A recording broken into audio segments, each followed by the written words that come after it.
Hello बच्चों, good afternoon.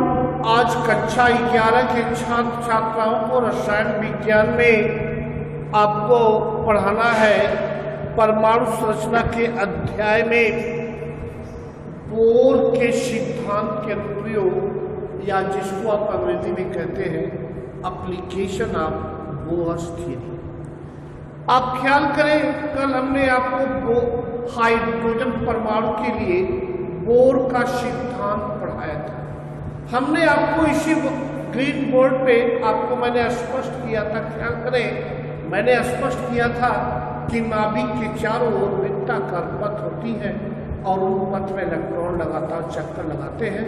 नाभिक के जस्ट बाद वाली कक्षा को के या पहली कक्षा, इसके बाद वाली कक्षा को यल या दूसरी, इसके बाद वाली को यम या तीसरी इत्यादि डॉट डॉट से प्रदर्शित करते हैं। इसी क्रम में सबसे इम्पोर्टेंट बात कल हमने कहा था, बहुत उभर के मामला आया था बच्चों कि इलेक्ट्रॉन प्रत्येक कक्षा की या जो प्रत्येक कोश की ऊर्जा निश्चित होती है। यही कारण है कि कक्षा को हम लोग क्या कहते हैं, कोश को हम लोग ऊर्जा स्तर भी कहते हैं।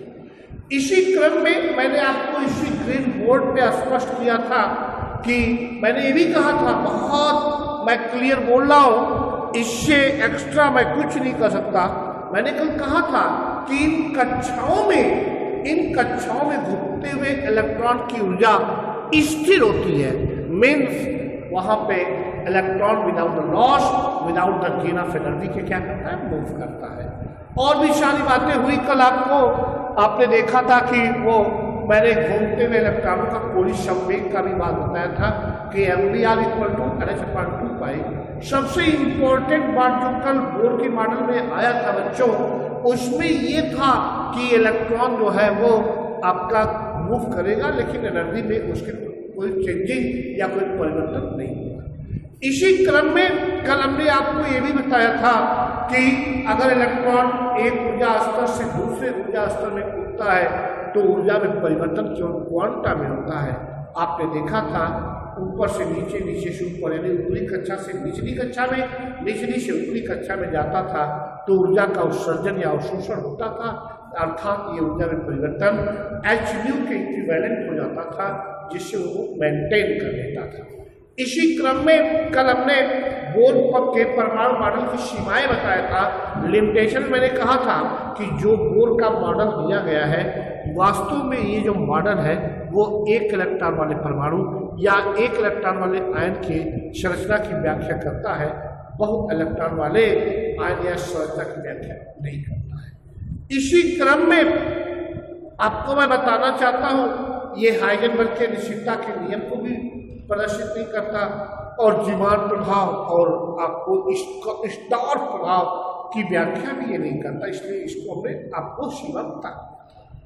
आज मुझे पढ़ाना है बोर कक्षा या बोर के सिद्धांत के अनुप्रयोग, जिसको आप कहते हैं एप्लीकेशन ऑफ बोहर्स थ्योरी। वास्तविकता ये है कि बोर के सिद्धांत के दो प्रमुख अनुप्रयोग हैं। पहला अनुप्रयोग जो आपके सामने मैं लिख रहा हूं वो है बोर कक्षा की त्रिज्या। मीन्स इस मॉडल के द्वारा एक फार्मूला दिया गया और उस फार्मूले के आधार पर आप बोर कक्षा की त्रिज्या निकाल सकते हैं। मेरे कहने का आशय ये है कि बोर के परमाणु मॉडल से की सहायता से एक सूत्र का प्रतिपादन किया गया था। वह सूत्र क्या है, R = n²h² अपान 4π² mze²। ये आपका फार्मूला है। इस फार्मूले के आधार पर आप बोर की त्रिज्या को निकाल सकते हैं। पहली बात, आपका R क्या है, बोर कक्षा की त्रिज्या है। आपका m क्या है, आप जिसको कह लीजिए n मीन्स कक्षा की संख्या है, और h क्या है, कूलॉम निर्देशांक है। पाई का मान आप जानते हैं 22/7 या 3.14 है। और m क्या है, आप जानते हैं इलेक्ट्रॉन का द्रव्यमान है। z क्या है, तत्व का परमाणु क्रमांक है। और E क्या है, उस इलेक्ट्रॉन का आवेश, या जिसको आप लोग ये कह लीजिए चार्ज ऑफ इलेक्ट्रॉन। मेरे कहने का मतलब ये है, इस फार्मूले में अगर आपको NH, ZM और स्मॉल e का मान पता चल जाए तो आप बड़े धड़ल्ले से आप जो है स्मॉल r का मान कैलकुलेट कर सकते हैं, या आप ये बता सकते हैं कि बोर कक्षा की त्रिज्या कितनी है। मैं आपको बता दूं, अगर सारे मान को रख दें और मान को आप रखेंगे तो आपको सारे मान NH, पाई, M, ZE के वैल्यू को यहाँ पर पुटअप कर देंगे तो आपका जो मिलेगा 0.529 into 10⁻⁸ सेंटीमीटर, या जिसको आप लोग ये कर लीजिए कि ये आपका क्या है। अगर आप इस सेंटीमीटर को एंगस्ट्रॉम में चेंज करना चाहते हैं तो आपका ये क्या हो जाएगा 0.529 एंगस्ट्रॉम। मेरे कहने का आशा है कि बोर कक्षा की त्रिज्या जो है वो 0.529 एंगस्ट्रॉम होता है। अर्थात आप ध्यान से देखें तो मैंने आपको पहला अनुप्रयोग या बोर के सिद्धांत के अनुप्रयोग में पहला जो एप्लीकेशन बताया कि आप बोर कक्षा की त्रिज्या जो है R बराबर N² अपान 4π² MZE² के आधार पर निकाल सकते हैं। मीन्स आपको NH और पाई का मान आप जानते ही हैं, MZE का मान M means mass of electron, Z means atomic number और E means charge of electron रख देंगे तो आपको बहुत धड़ल्ले से स्मॉल r या बोर कक्षा की त्रिज्या पता चल जाए। इसी क्रम में मैं आपको बताना चाहता हूं, जो दूसरा एप्लीकेशन है वो बहुत इंपॉर्टेंट, या बोर सिद्धांत का जो दूसरा अनुप्रयोग है वो आपका है इलेक्ट्रॉन की ऊर्जा। मेरे कहने का सेंस ये है, अभी मैं आपको एक फार्मूला यहाँ पर इस इलेक्ट्रॉन की ऊर्जा में मिस्टर बोर के मॉडल से एक फार्मूला दिया गया। उस फार्मूला में जो आपके राशियां आई हुई है उनका मान यदि आप रख देंगे तो आपको इलेक्ट्रॉन की ऊर्जा मिल जाएगा। इसका मतलब आपको निकालना पड़ेगा इलेक्ट्रॉन की ऊर्जा, या जिसको आप लोग ये कर लीजिए एनर्जी ऑफ इलेक्ट्रॉन, या सीधी सी बात है एनर्जी ऑफ इलेक्ट्रॉन, या जिसको आप EN से एनर्जी ऑफ इलेक्ट्रॉन में EM से प्रदर्शित करते हैं। EM बराबर क्या होता है 2π²। सीधी सी बात है, हमने सिंपल सा लिख दिया, नाउ ये 2π² MZ²E⁴ और ये अपान जो है N² और H²।